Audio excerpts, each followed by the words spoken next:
El capítulo 8 habla sobre estadística y su aplicación en genética poblacional o en mejoramiento genético. Lo único que debería hablar es eso, cómo se aplica.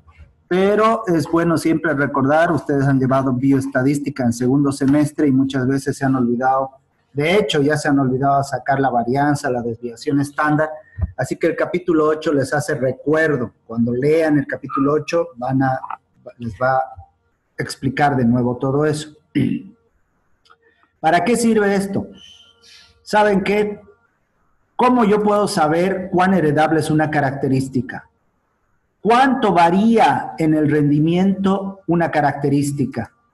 Una cosa muy importante, si sube, por ejemplo, la cantidad de leche, ¿bajará la cantidad de grasa? Si sube la cantidad de leche, ¿bajará la fertilidad? O sea que hay algunas características que se encuentran unidas unas a otras y otras no se encuentran unidas. Ese unidas se llama correlacionadas. Hay características que están correlacionadas y otras que no. Y luego, por último, ¿cómo estimo el valor genético y la habilidad de producción? Afortunadamente para algunos y desafortunadamente para otros, las preguntas estas se responden con estadística. Así que si yo sé estadística, perfecto. Y si no me gusta mucho la estadística, pues van a tener nomás que repasar porque es importante la estadística en todo.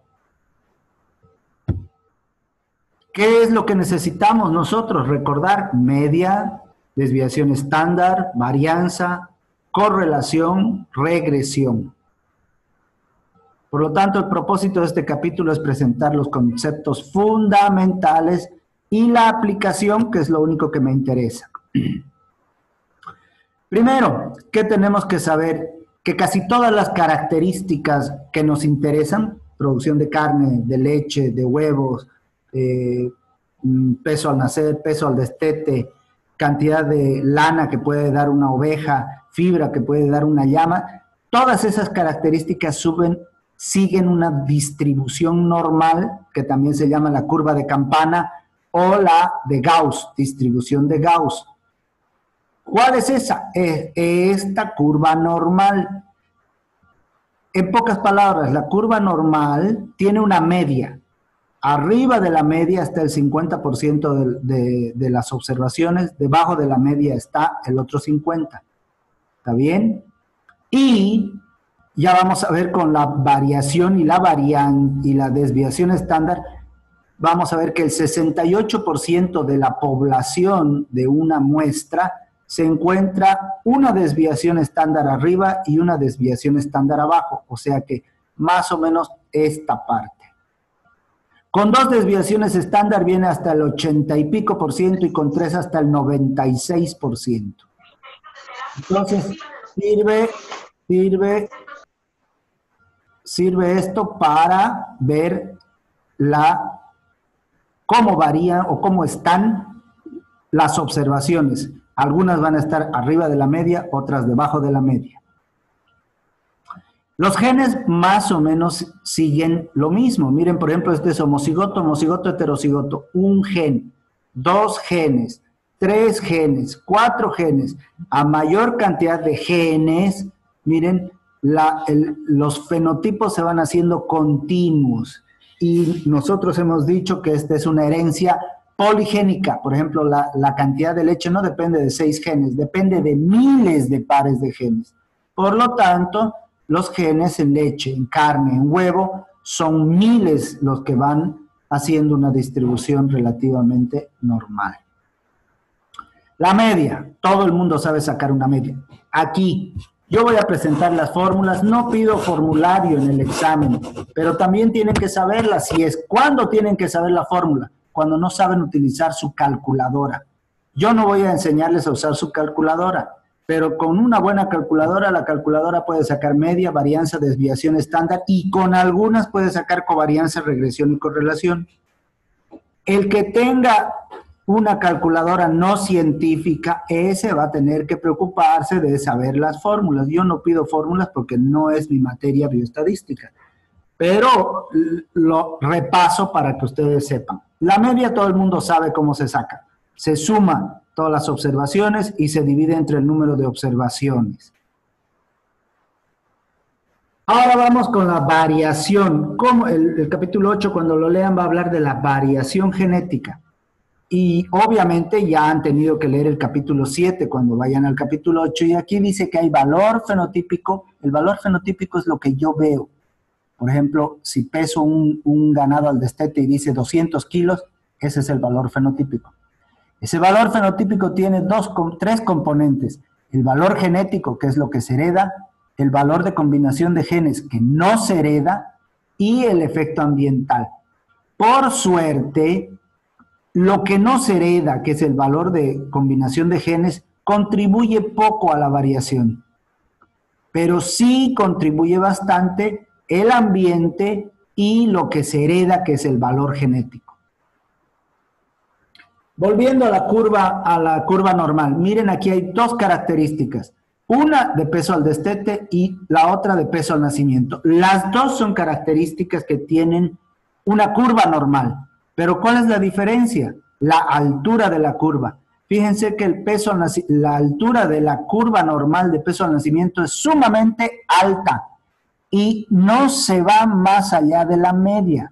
En cambio, la del peso al destete es una curva más aplanada, la altura está más cerca aquí al suelo y hay una gran variación. ¿Qué significa esto? Que si la media de destete es 200 kilos, yo voy a poder encontrar animales con 400 kilos y animales con 80 kilos. O sea, la amplitud de la variación es enorme. ¿Y eso a qué se debe? A muchos factores, pero básicamente al ambiente. El ambiente es muy grande, que algunos puede que estén muy bien alimentados, otros no, se han enfermado, no se han enfermado, etc. En cambio, en el peso al nacimiento, el ambiente en el útero es el mejor lugar donde uno puede estar. No hace nada, él está como debe ser, temperatura perfecta, no hay bacterias, no hay virus, no hay enfermedades, alimento perfecto. Por lo tanto, el ambiente es único y además hay un espacio físico. No puede nacer un animal con 400 kilos o con 120 kilos al nacimiento. Se muere la madre. Por lo tanto, está entre 30 y 60. Hay poca variación. ¿Está bien? Entonces, cada característica tiene su propia curva normal y características propias de ella. ¿Cómo mido esa variación? Después de sacar la media, yo la variación la mido con la varianza. Y la varianza en sí no me sirve porque es un número abstracto, porque es al cuadrado. Le saco la raíz cuadrada y me sale la desviación estándar, que esto sí es, por ejemplo, esto podría ser kilogramos al cuadrado y la desviación estándar es en kilos. Entonces, estas son las dos medidas, varianza y desviación estándar. ¿Cómo se calcula la varianza? Con cualquier calculadora científica saca la varianza, ya les he dicho, si ustedes pueden, háganlo en el examen con su calculadora. Yo no pido. Pero el que no pueda, el que va a estar con su celular o con su calculadora o sencilla, bueno, tiene que aprender la fórmula, que es sencilla también. Dice, varianza es igual, sumatoria, de letra sigma se llama sumatoria, de la primera observación igual 1 a la última, n. La sumatoria de todas las observaciones, cuando yo resto la observación menos la media. Esa resta, observación menos la media, la elevo al cuadrado de la primera observación, luego de la segunda, luego de la tercera, luego de la cuarta, hasta llegar a la última, y todo eso lo sumo y lo divido entre n cuando es toda la población y n menos 1 cuando es la muestra. Por lo tanto, generalmente se utiliza esta. La varianza como tal no nos sirve mucho porque es al cuadrado, kilogramos al cuadrado, libras al cuadrado, leche al cuadrado. No tiene mucho sentido para nosotros. ¿Qué hago entonces? Le saco la raíz cuadrada a la varianza y la raíz cuadrada de la varianza es la desviación estándar. 3 fórmulas hemos visto: media, varianza, desviación estándar. El libro nos dice, calculemos. Aquí hay 12 terneros que tienen peso en libras al destete, que más o menos son 200 kilos. Aquí están. Y dice, bueno, lo primero que tengo que calcular es la media con esta fórmula, sumatoria de todos los pesos dividido entre n. Luego la varianza, sumatoria de cada observación menos la media. Por eso primero se saca la media, porque esta es la media. La observación menos la media al cuadrado, se suma todo y se divide entre n menos 1 cuando es la muestra. Y por último, la desviación estándar no es más que la raíz cuadrada de la varianza. Nos dice que la media es 506 libras. Saco la varianza y dice que es 3.082,4 libras al cuadrado. Aquí falta el cuadrado. Y cuando le saco la raíz cuadrada, me dice que son 55 libras la desviación estándar. Más o menos son, si esto lo pongo en kilos, 250 kilos y esto es 25 kilos. Si la media es 250 kilos o 500 libras, voy a tener animales con menos de 50 kilos, menos de 50 libras y más de 50 libras. Eso me da la variación. Mientras más pequeño esto, menos variación. Van a ver, ahora vamos a hacer peso al nacimiento. Pero antes de hacer peso al nacimiento, el libro nos dice, bueno, ahora que hemos visto la variación, ¿cómo respondemos a la pregunta de si alguna variable sube, la otra baja? Es con la covariación. Un criador de ganado vacuno desea saber, por ejemplo, si el perímetro de circunferencia escrotal está asociado con la pubertad. Sí está asociado. ¿Qué quiere decir? A mayor perímetro escrotal, las hembras tienen mejores ovarios y mejor fertilidad. Un perímetro escrotal pequeño con relación a la edad, las hembras, las hijas de ese toro, por ejemplo, van a tener ovarios más pequeños y capaz tengan problemas de fertilidad.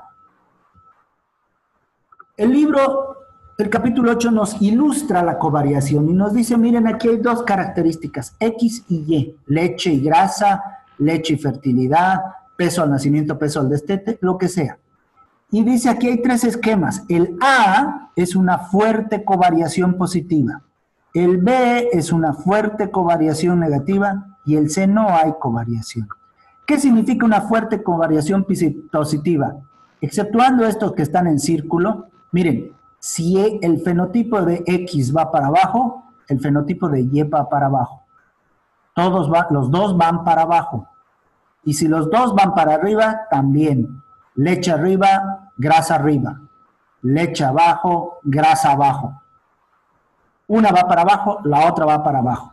O sea, van juntas a la misma dirección. O suben o bajan. La negativa son lo opuesto.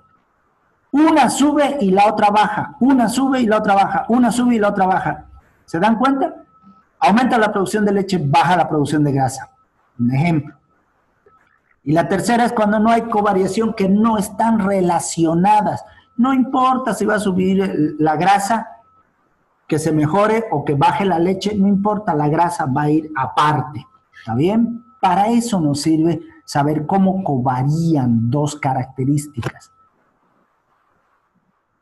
Ya nos van a leer la dirección o el signo es positiva o negativa. Altos pesos al nacer significan altos pesos al año. La importancia de la relación, desviaciones positivas apareadas con desviaciones positivas. Yo, por ejemplo, aquí dice, si tengo animales altos pesos al nacer, qué belleza, porque voy a tener altos pesos al destete. Pero, ojo, muy altos, entonces lo ideal sería, wow, quiero que nazca un peso al nacer de 60, 70, 80, 90 kilos, porque el peso al destete va a ser mayor. Pero hay un alto, ¿no? ¿Será que una vaca va a poder parir un ternero de 120 kilos? Imposible. De 80, miércolina, tengo que hacer cirugía. Y eso incrementa costos, y eso incrementa mortalidad, y mi vaca va a estar enferma, operada. Por lo tanto, por más de que sea positivo, yo no puedo hacer que los terneros sean muy pesados. ¿Está bien? El tercer aspecto tiene que ver con la cantidad. Esto es importante también. Aumenta la leche, aumenta la grasa. Perfecto, bien, me gusta. Pero todo depende cuánto aumenta la grasa con respecto a lo que aumenta la leche. Fíjense, es la medición, esto se llama regresión, es la medición. Si aumenta 1 kilo de leche, ¿cuánto aumenta de grasa? Bonito sería 1 kilo de leche, 2 kilos de grasa. ¡Wow! Hermoso, ¿no ve? Es positivo. Pero, ¿qué pasa si aumenta 1 kilo de leche y aumenta 0,1 de grasa? También es positivo, pero la magnitud es diferente. Así que eso es lo que hay que ver. Y eso se ve con la regresión. Se relaciona con saber cuánto cambio ocurre en una característica cuando la otra aumenta o disminuye una unidad. ¿Cómo mido esa covariación? La variación la medía con la media, la varianza y la desviación estándar. La covariación se mide con 3 parámetros. Uno, primero tengo que sacar la covarianza, que es análoga a la varianza. Solo me sirve para sacar, como es al cuadrado, me sirve solamente abstracto como la varianza. Yo a la raíz cuadrada le saco a la varianza le saco la raíz cuadrada y tengo la desviación estándar que uso. En este caso, primero calculo la covarianza porque necesito calcularla y luego con esa covarianza calculo la correlación y regresión. ¿Qué correlación hay? ¿Es positiva? ¿Es alta? ¿Es baja? ¿Es negativa? Entre las dos variables y lo mismo la regresión, que quiere decir, si aumenta 1 kilo de leche, ¿cuánto va a aumentar de grasa o cuánto va a disminuir de grasa? Entonces las medidas de covariación son la covarianza, la correlación y la regresión. ¿Cómo calculo la covarianza? Esto ya a veces es un poquito complicado en la computadora, en la calculadora, depende de qué calculadora tengo o qué puedo hacer, pero la próxima clase lo vamos a ver en Excel. Ahora vamos a hacer rapidito. La fórmula es, miren, no está elevada al cuadrado como la varianza, pero igual es una multiplicación por una multiplicación. Es lo mismo que al cuadrado. Cuando yo digo 2 al cuadrado, hago 2 por 2, 4. Aquí, en cambio, es esto por esto. Es homólogo a elevar al cuadrado. Pero ahora yo la covarianza de X y Y. ¿Cuál es la covarianza entre peso al nacer y peso al destete? Hago la sumatoria de todas las observaciones de las dos. Esto es peso al nacer y esto es peso al destete. Tengo la media de peso al nacer, la media de peso al destete y empiezo con la primera observación menos la media.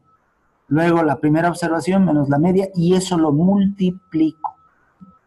Ahorita vamos a ver, luego sumo todo esto y lo divido entre n-1.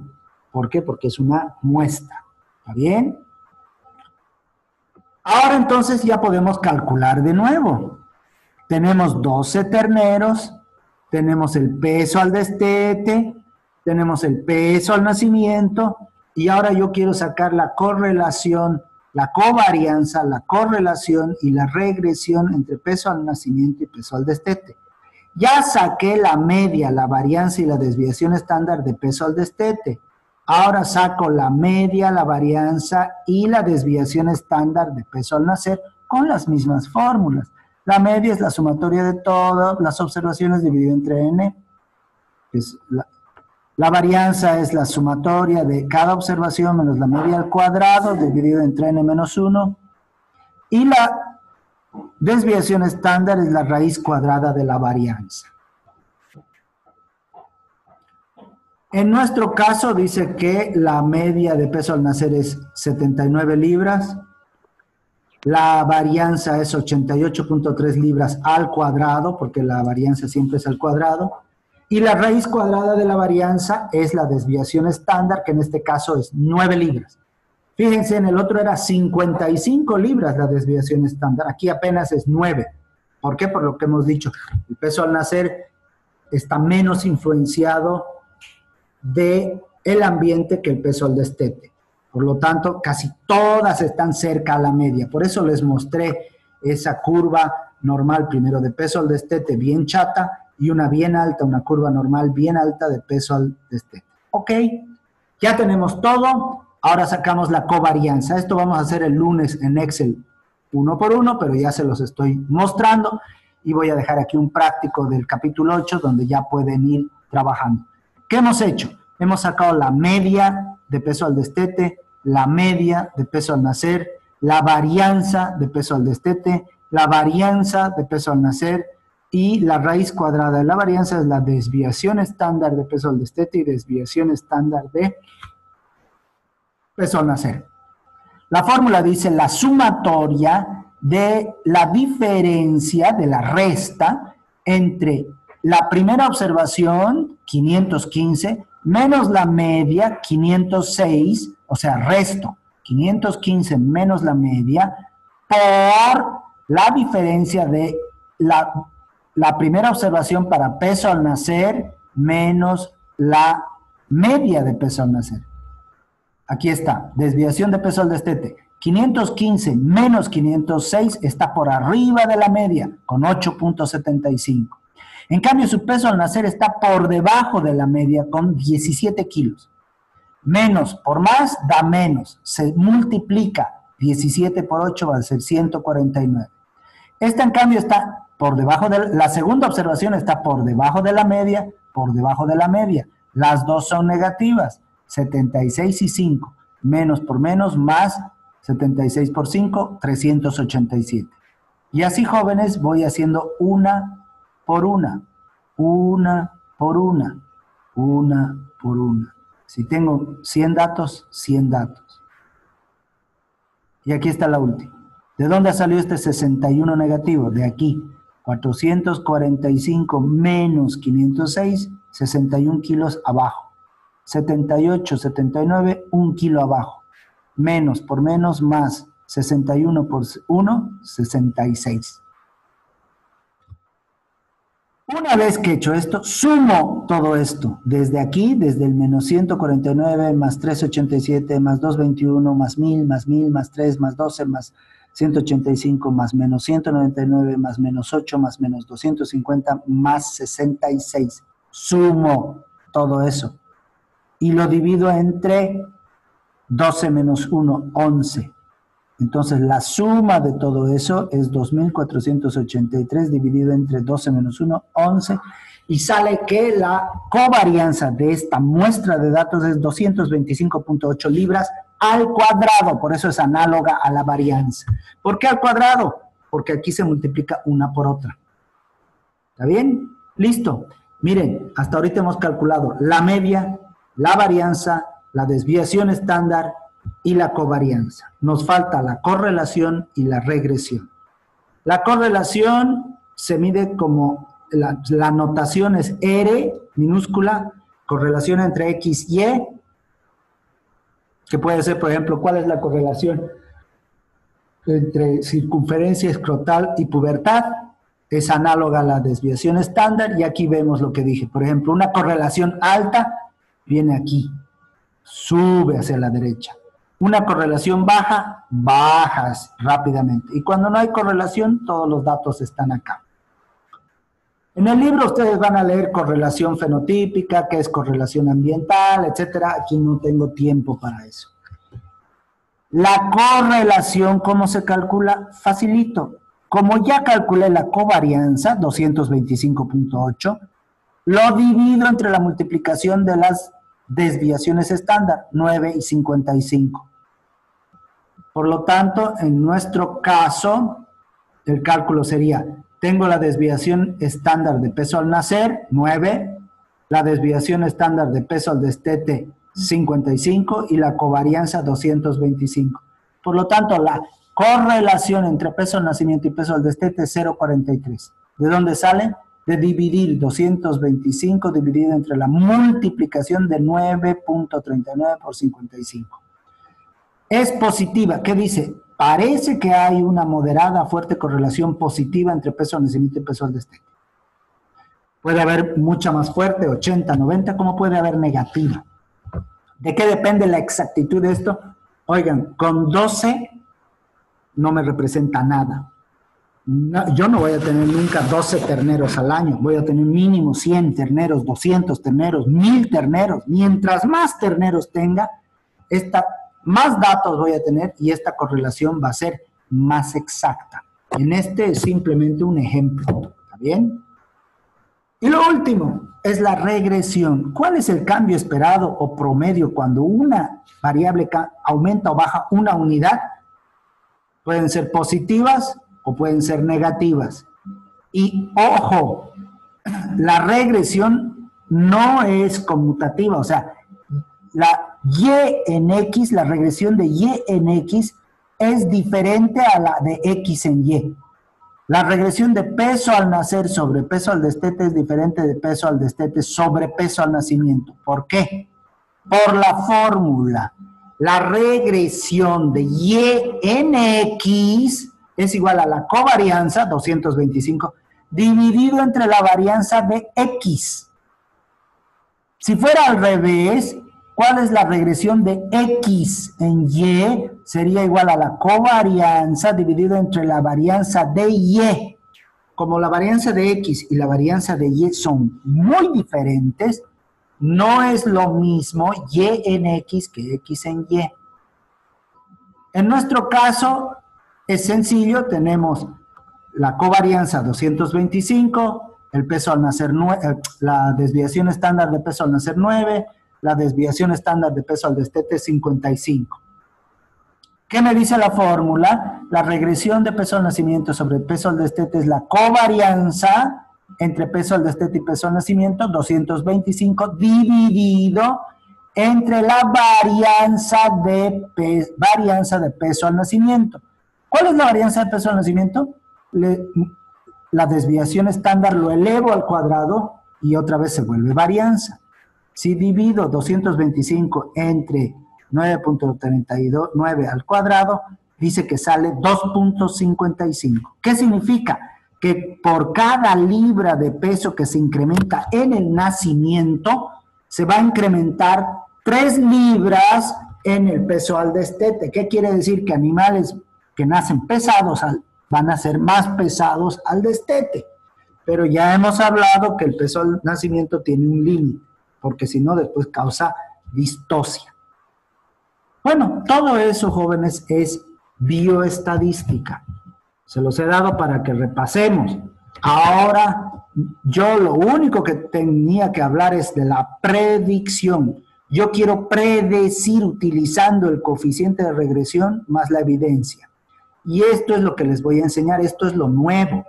Dice, yo voy a predecir, el valor predicho del animal es igual a la media de la característica que quiero predecir, peso al destete, más la regresión de peso al nacer sobre peso al destete por la evidencia. ¿Cuál es la evidencia? Ahorita vamos a ver. Ejemplo. Faltan 10 minutos para que acabe esto, ¿ve? Entonces estamos bien. Quiero predecir el peso al destete de un ternero joven. Necesitamos la regresión fenotípica de... Tengo que saber cuál es mi media de peso al destete en cada año. Mi media de peso al nacer. Si yo no mido, no voy a saber nada. Con todos esos datos he sacado la regresión de peso al nacer sobre peso al destete, 255. Y me nace un ternero, 85 libras. Con esas 85 libras quiero predecir cuánto va a pesar al destete, si va a ser encima o menos que la media.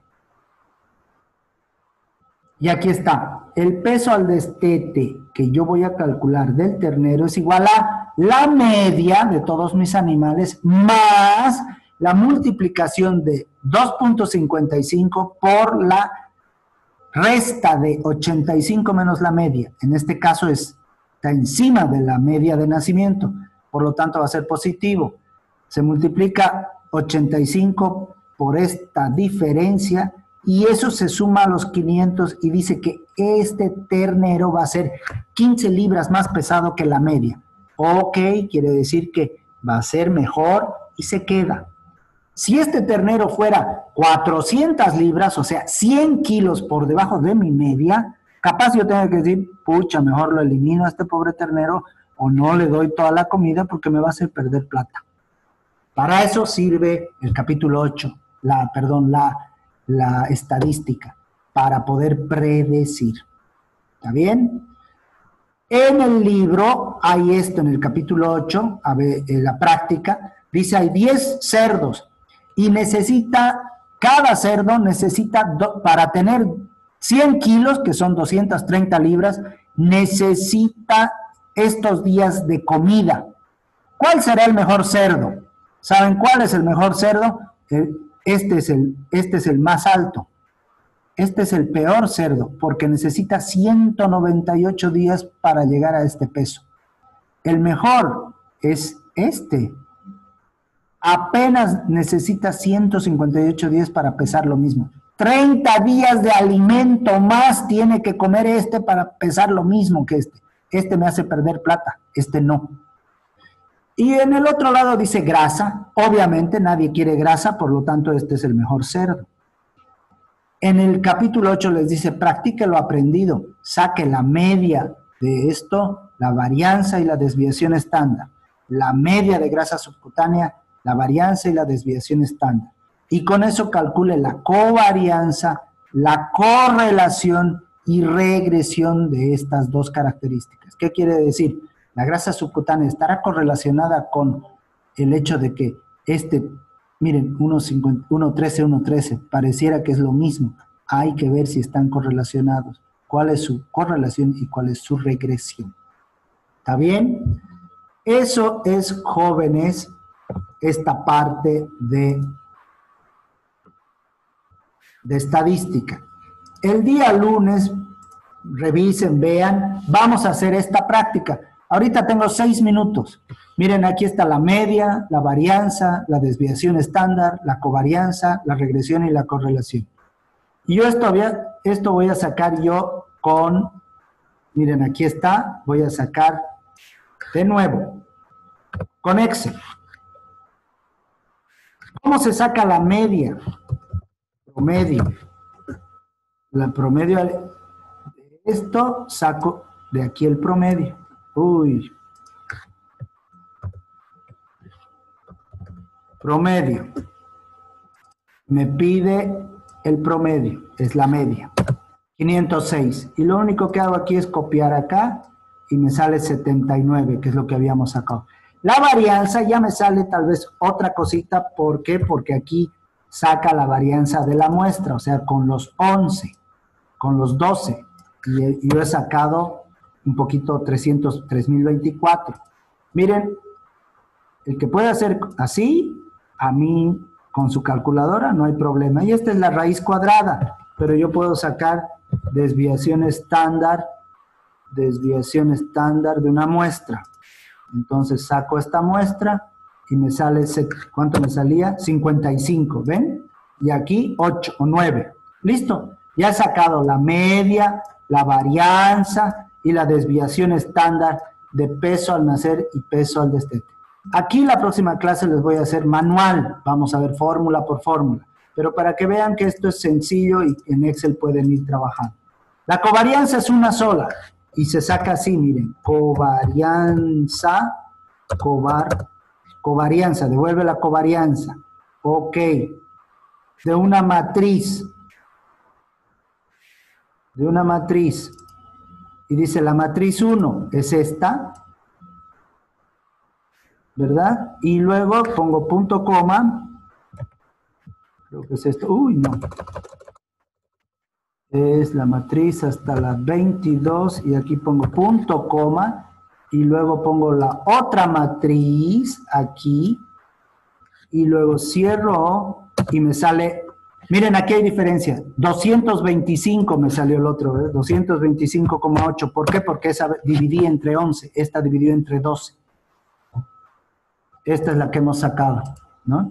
Y aquí la correlación ya es más fácil. Hay fórmula, pero ahora miren la correlación.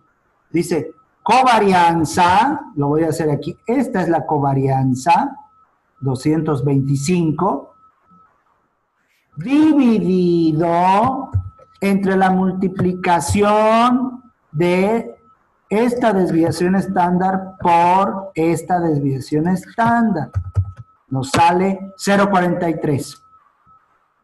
Y la regresión, aquí está, la regresión es igual, dice, a la covarianza, aquí covarianza, dividido entre la varianza de peso al nacimiento, que es esta. Y les va a salir 2,55. ¿Listo? Hemos sacado en un momento la covarianza. Y aquí lo que yo voy a hacer es la predicción. Esto lo voy a hacer con calma la próxima clase, porque ahorita solamente 2 minutos. Pero fíjense, aquí está hecho todo, ya se los he grabado, esto se los voy a pasar por YouTube. Practiquen, vayan viendo en su hoja Excel, vayan viendo en su calculadora cómo se saca la media, la varianza, la desviación estándar. Si hubiera una calculadora que saca la covarianza, ya el resto es fácil. La correlación y la regresión, una vez que tienen todo esto, o sea, si tienen la media, la varianza, la desviación estándar y la covarianza, la regresión y la correlación salen fácilmente. Ese es el capítulo 8. El lunes vamos a ver esta parte práctica uno por uno, pero ya pueden ver con este video que les voy a mandar, ya pueden repasar.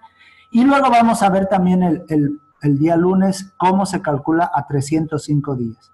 Con eso hemos terminado harto de la parte práctica de toda la materia. Faltaría la parte de catálogos de carne, que eso hay que ver muy bien, y matriz de parentesco. Estaríamos nosotros, voy a dejar de grabar.